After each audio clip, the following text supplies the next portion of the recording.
Welcome to Mental Health. Today I've got a special guest for us. This is Simon Springer from Australia who runs Pull the Plug Patches. Say hello, Simon. Hey, how you doing? Oh, I'm doing pretty well, pretty well, you know. Yeah, so you're all the way out in Australia, and you've been out there. You were saying like 2 years, 2.5 years. What brought you out there, and why did you start Pull the Plug Patches? Yeah, I've been here about 2.5 years now. Came out here for work. I'm from Canada originally, was working in Victoria, BC, and got another job here, better offer, better opportunity, was up for the adventure and decided to come. Um, yeah, I started Pull the Plug Patches, I guess, when I was still living in Victoria. Um, that's when I, came up with the idea of it and the first designs, that sort of thing, but didn't actually release anything until I had moved here. And I think the first release that we did, the first batch, was December 2018. So I Well, was fresh, new to the country. I think we had only been here maybe a couple of weeks, and got the first batch of patches out then. because anyone who's seen it, I'll probably take some pictures and like throw them up in editing here. But these patches, they look amazing. Like if you find most patches, like there's not a lot of detail in them, and like I'm absolutely loving looking at yours. I ordered a bunch at the end of April, but still waiting for them to come in. I know they're on the way, so looking forward to that. And Yep. yeah, I just and you're starting to get some pretty big names for the patches now too. Yeah, we started.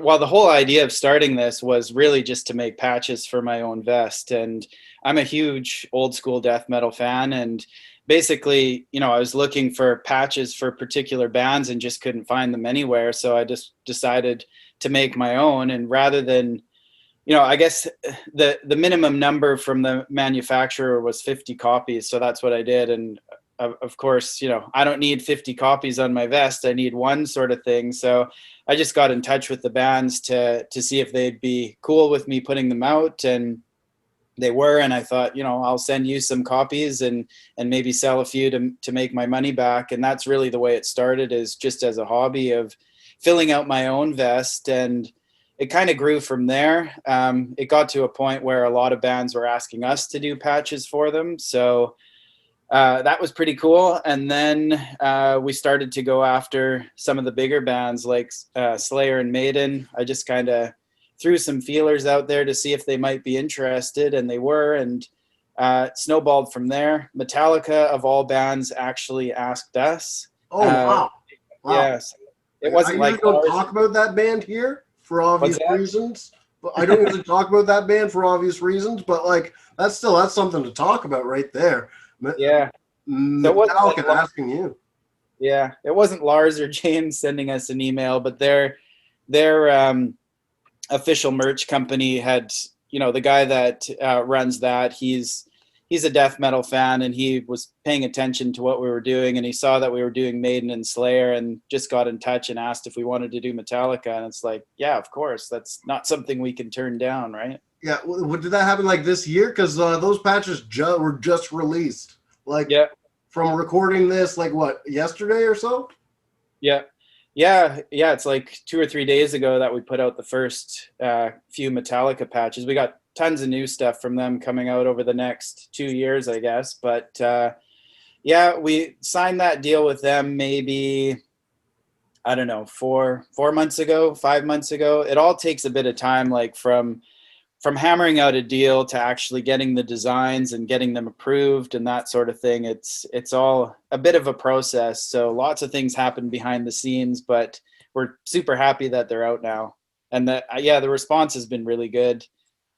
Yeah, like what, like in the first day you had 1,000 for this batch, 1,000 Yeah. orders.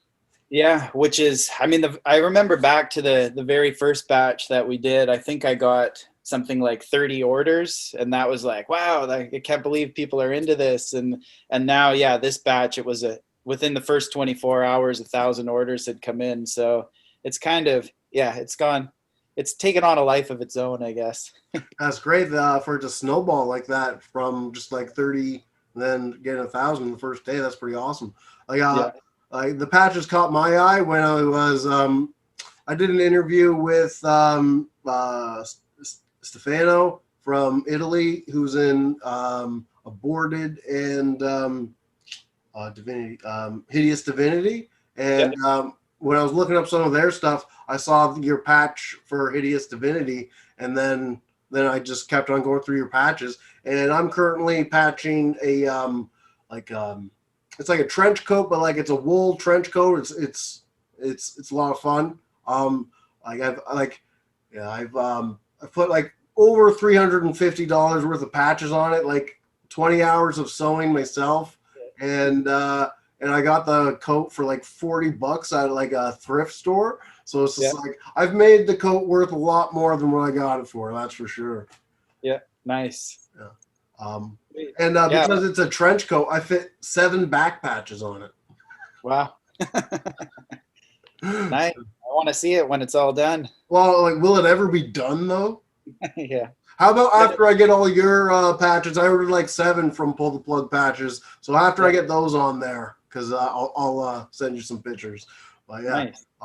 Why did you want to call it Pull the Plug patches? Like just because of all the P's in the title, or because if you don't know, Pull the Plug is a song by Death on Leprosy there. So yeah.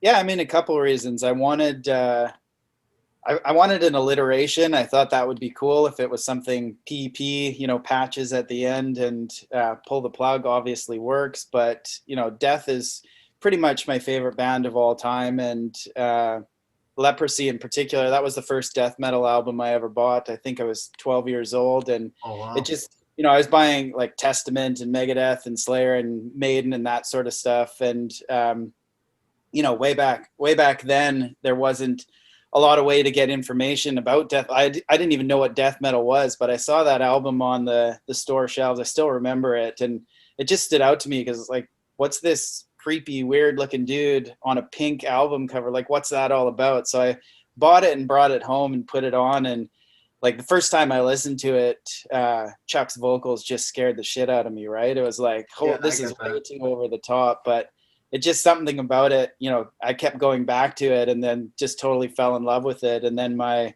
interest in death metal just went from there. I was just voracious, collecting as much albums as I could after that. But yeah, Leprosy was what started it all for me. And Pull the Plug is one of the best songs on the album. So why not? Yeah, I totally get that. I started off with like new metal and everything, and then just like went further and further down the rabbit hole of metal, and like I'm really into like the death metal and everything now.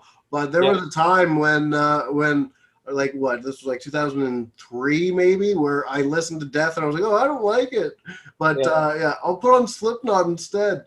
And but like then later on it just grew on me so much to the point, it's like we got that right there, right? So I got the one from Sound of Perseverance, not the other ones, but I've got the death logo on my arm. So I'm a big fan now too. I've got all of the Death albums and the Control Denied album as well on vinyl now. Nice. Yeah, so I've I guess we all start somewhere, right? Like my son, he's like really into Megadeth now. You got the Megadeth up on the wall there. He's learning to play guitar, and his favorite stuff to play is Megadeth. But I mean, he started with Bon Jovi, and now he doesn't want Bon Jovi on his player anymore. It's all Megadeth and Maiden and Metallica. And it was the same sort of thing for me when I first got into metal. I think I was about 9 years old. My friend bought me Rat out of the cellar, brought me that tape for my birthday, and it was like whatever at first, but then I just kept listening to it, and it kind of grew from there into like Motley Crue, and then Maiden and Judas Priest and that sort of stuff. And then came the thrash and Exodus and Metallica, whatever, and then death metal after that for me. Yeah, it's funny how like for a lot of people it is like a downward spiral into a rabbit hole of metal. Not a lot of people that I hear, the first thing I listened to was Death, and I was into metal ever since. That doesn't happen often. I don't hear that. it's an acquired taste for sure. I think I was saying to my friend one time that it's kind of like people who like hot food. You don't the first time you try like a hot chili pepper or whatever, you're not gonna like that, right? Like it's gonna be it's gonna be an aversion to your senses, but something about it makes you keep going back and you try, you add a little bit of spice, more spice to each meal, and then eventually you get right into it. And I think death metal's kind of like that. It's like this acquired taste that you kind of have to work towards. That really is the perfect analogy for it. Yeah, yeah. That suits it perfectly. Yeah. Like you got me kind of speechless. Like, yeah, that's basically it. Yeah. Yeah. Awesome. Yeah. But is like when you started to pull the plug patches, do you ever think you'd be getting like the big names like you are now?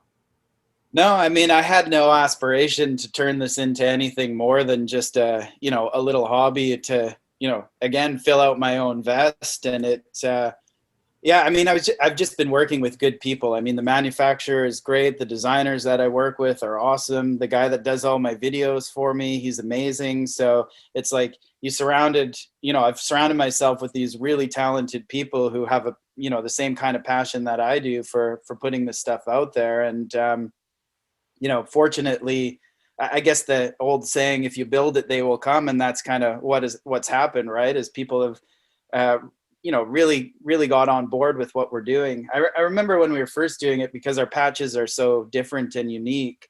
I mean, what was out there before was mostly just like, the square black patches with black borders, that sort of thing. And we started doing weird shapes and adding different colors and just, I don't know, just for fun, just to see if people were into it. And initially a lot of people were, we'd get hate mail and stuff saying, oh, Oh, wow.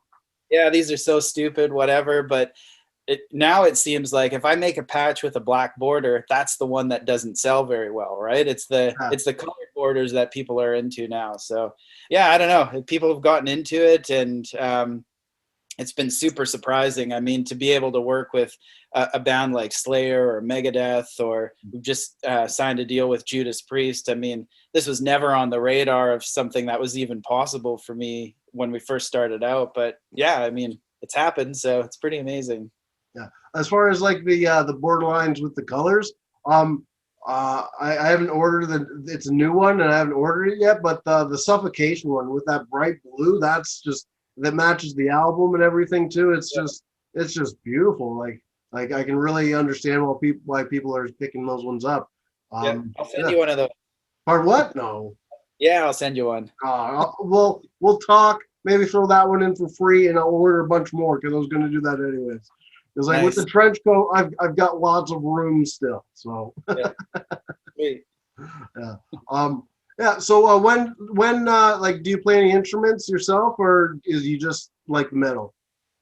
No, I mean, I don't. My son's learning guitar, so I'm living vicariously through him, I guess. He's been playing for about a year now, and he totally rips at this point. Like, he can play pretty much anything. He doesn't have solos down. Like, he's trying solos, but he doesn't have them nailed at this point, but he's getting there. I'm like so proud and impressed of what he's been able to do in just a year's time.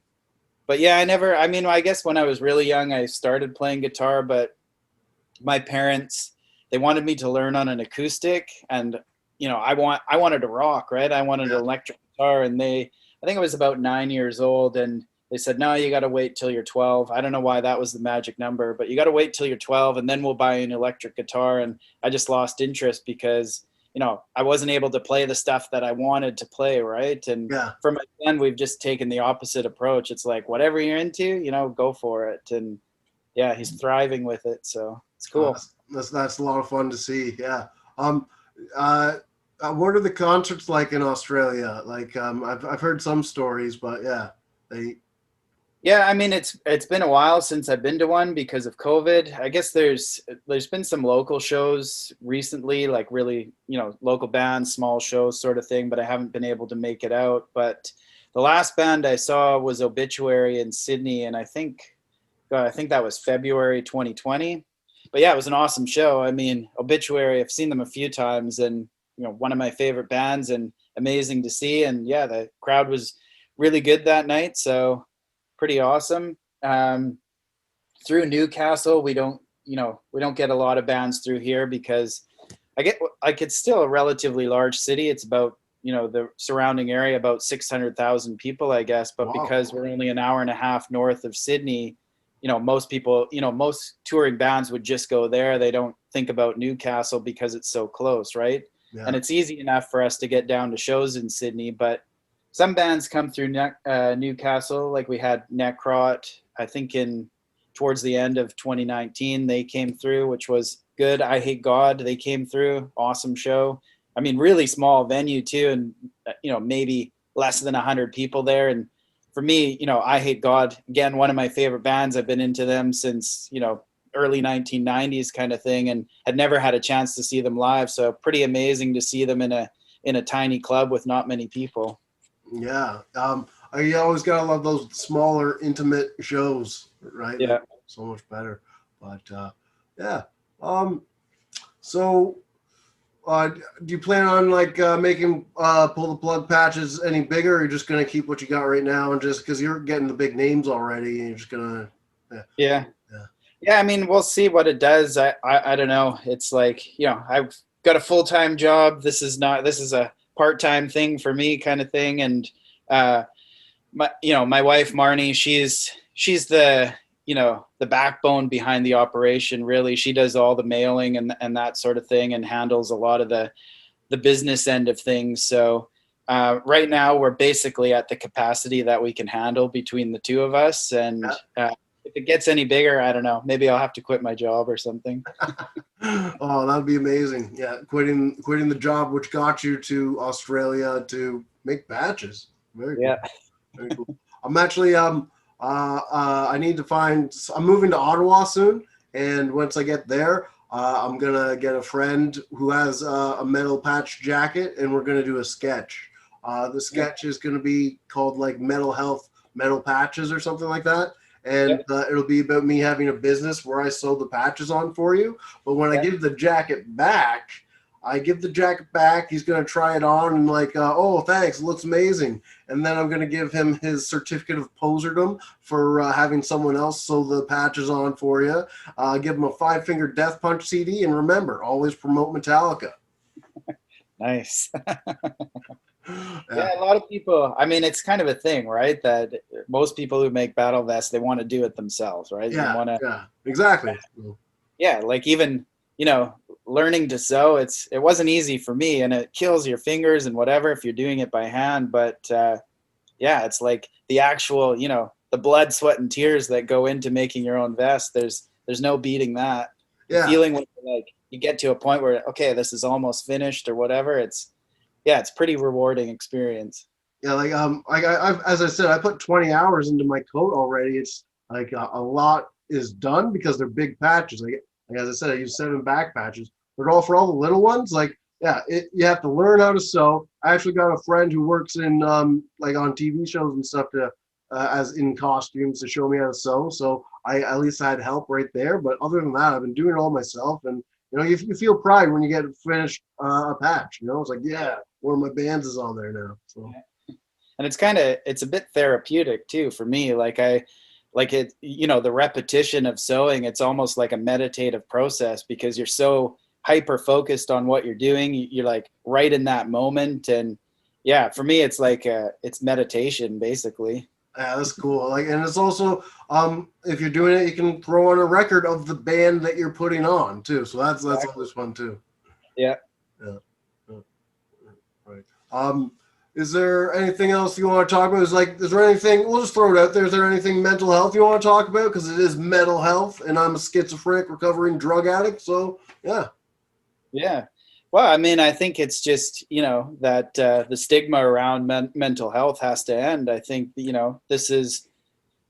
we live in a world where there's all kinds of different things happening that are major stressors in our lives. And, sometimes that can create uncertainty and, feelings within us that can make us not feel, ourselves at times. And I think just, giving people kind of the space and the freedom to, and the the acknowledgement that life can be difficult and we should be here to support each other. I mean, for me, that's what metalhead is about, right? It's the camaraderie, it's the brotherhood, the sisterhood of metal that makes it such a unique subculture, if you will. That I think for a lot of people, the music is one thing, but it's the connection with other like-minded fans. And mental health shouldn't be an obstacle to any of that, and we should be supporting each other. And if somebody's struggling, lend them a hand, and give them the space that they need, but also be there for them if they're reaching out and need help with something. Yeah, I agree. Especially the part about the camaraderie and like the community, like the metal community. Is like I always lived like 2 hours away, like from my hometown. You'd either have to go to Ottawa or Toronto to go to a good like big show, and like that whole experience of talking to people in the lineups and everything. That's what like really made me love the shows. And then you get in there and it's like, oh, I've been listening to these guys for years, and everything, and you have a great time at the show. But it's I'd always go and wait in line for like 2 to 3 hours before the actual show, because like that way you're more likely to get a spot on the rail, and you can actually meet some cool people in the lineups too. So I always felt like more at home going to a metal show. So yeah. And it's always great too. Like, I mean, I used to do that all the time when I was younger, wait in line or wait outside the venue for the bands to actually show up. And it meant so much more when they'd actually spend the time to say hello to you. I remember, I saw Slayer in 1994, I think it was, and it was Biohazard and Machine Head opening, and Tom Araya came off the bus and like was happy to come over and talk to people, and spent about a half an hour just having a chat with him. And it was I was a starstruck teenager at the time, right? And it was pretty amazing that he was just a down-to-earth guy and happy to have a conversation. So that contributes to it too, right? It's like it builds it up where people feel like they belong to something. And I think that's the world the way it is today, a lot of that is missing in other aspects of our lives. Yeah, well, especially in the last year and a half when we haven't been able to leave our houses.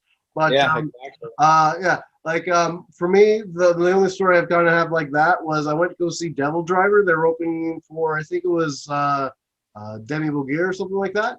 And I shaved my head into devil horns and everything, And Dez came out, and I was like, "Yo, Dez!" He comes over, and I'm standing on like one of those little the concrete things in the parking lot, And I didn't bother to get down and like actually talk to him or anything, like talk to him too much. It was mostly like he came over, said, "Hey, how's it going?" And I pretty much froze, and I was like, "Yeah, okay." Plus, Dez is really short, so like I'm 5'11". Plus, Dez is short. Plus, it was up on that thing. I bet it just made me feel awkward, but like it was weird. It was a weird situation. And then he was just like, and then after I didn't say much, he was like, "Okay," and just walked away. I'll get a chance to apologize one day, maybe. Yeah. Sweet. Great. Is there anything you want to plug pull the plug patches or anything like that?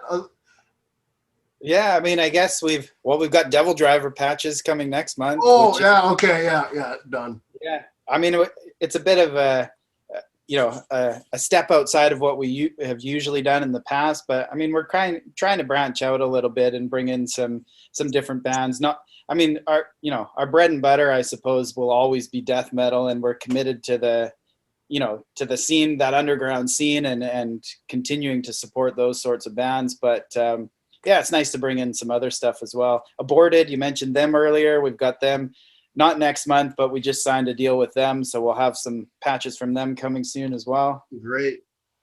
Yeah. Well, it's great to have all those like the really obscure death metal bands, but like as you said, it's a good thing to branch out too. So yeah, I think like some of these other bands, Slipknot, Metallica.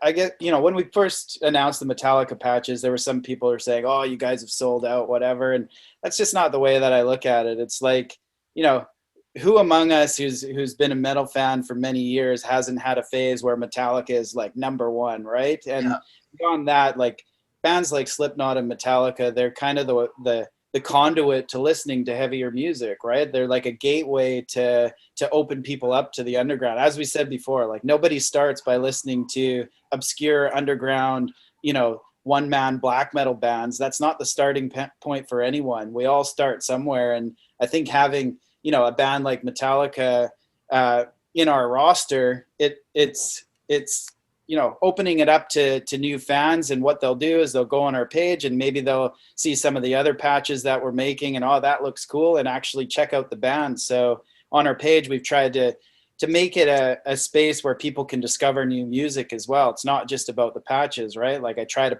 upload a video for every band that we were making a patch for, so people can actually check out the music really easily and discover new things. So yeah. And like, it's not selling out because like with Metallica, it's not like you asked them, they asked you. Yeah. And I mean, still, like, it's, people got to understand that, you know, we're not making money hand over fist making old school death metal patches, right? It's not easy to sustain that. So having some of these bigger bands in the roster, it helps, you know, it helps support being able to make patches from more obscure underground bands. Exactly. So, right. Yeah. Well, thank you very much for being on Metal Health, Simon. I was really glad to have this conversation with you. Yeah, thanks for having me. This is the perfect analogy for mental health. All right? Boom, I fall. And then like the jogger comes up. Oh, that happened right in front of me. Do I have to care? Looks around. Do I have to care? Oh, there's no one around. Okay, I'll just keep going.